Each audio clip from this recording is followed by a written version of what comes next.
Nous sommes à notre 6e jour de voyage. Nous nous sommes arrêtés à Paris pour 3 jours. Nous repartons. Nous sommes actuellement dans une circulation dense dont j'avais oublié presque l'existence. J'en ai profité pour aller à Rétromobile parce que, évidemment, on est au début du mois de février.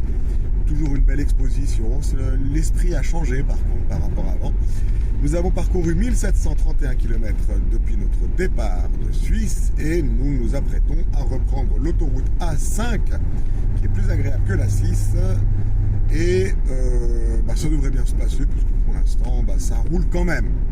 Alors on vous tient au courant au fur et à mesure de nos pérégrinations. À bientôt.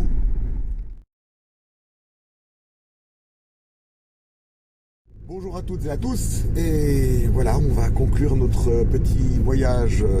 Nous avons fait notre petit tour en Allemagne, aux Pays-Bas, en France et en Suisse. Nous sommes rentrés hier soir, nous avions fait une vidéo, mais le téléphone a décidé de ne pas l'enregistrer. Nous avons un magnifique écran noir. Bon, voilà, ça fait partie des aléas de l'informatique. Nous avons parcouru donc 2263,5 km au total.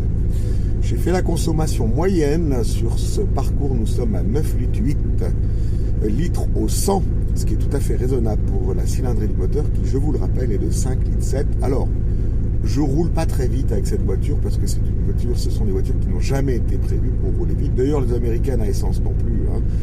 Je me suis cantonné à 110 km/h. J'ai fait parfois des pointes à 140 sur l'autoroute en Allemagne, par exemple pour doubler un camion et pas gêner la circulation. La voiture y monte sans aucune difficulté, mais bon, ça n'offre pas d'intérêt. 110 km/h, on est à 1900 tours, c'est vraiment le bon... c'est le bon rapport, je dirais, tour moteur vitesse. Et puis, on apprécie comme ça le voyage beaucoup mieux, on n'est pas stressé. Que dire, elle a parfaitement fonctionné, toujours redémarré. Franchement, ce sont de bonnes voitures, mais elles ont une mauvaise réputation, c'est vrai, pour diverses raisons.